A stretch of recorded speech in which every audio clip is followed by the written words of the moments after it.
Assalamualaikum warahmatullahi wabarakatuh. Alhamdulillahirabbil alamin. Puji syukur semoga kula panjenengan kunjakaken dumateng Allah Subhanahu wa taala ingkang sampun paring nikmat dhateng kula panjenengan sedaya. Selawat lan salam mugi tansah katetepaken dhateng junjungan Nabi Agung Muhammad sallallahu alaihi wasallam.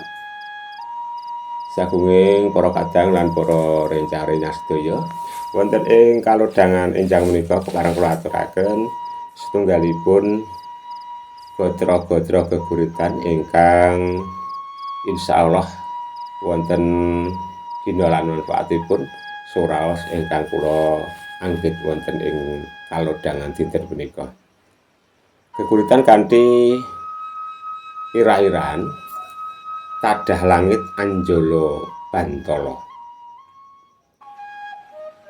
Rama ramane tole priya kang nyata sembada. Sembada ngugemi tekad lan janji. Sempalan suluk kang nuduhake tekad ngopeni lan ngayomi. Bumi langit anyekseni krida tandang gawene wong tuamu.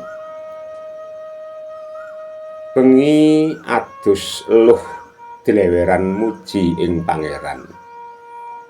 Tadah langit ngiseni sepining ratri. Rina tandang gawe adus kringet kala mangsane cupet.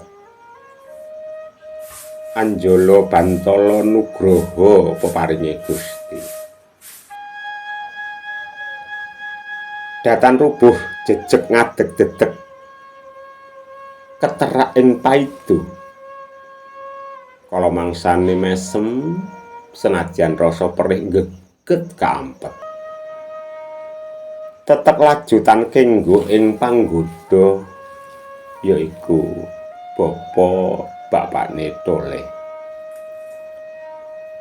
Tumadah langit anyanyadong peparinging Gusti kang murbeng dumadi.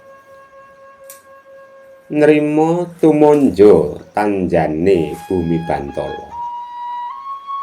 Rasa bungah nalika wancine wis teka sedhela maneh wis wancine buka. Mekaten geguritan ingkang kaagem wonten ing dinten menika 11 Maret 2026. Mugi-mugi wonten manfaat. Assalamualaikum warahmatullahi wabarakatuh. Matur nuwun.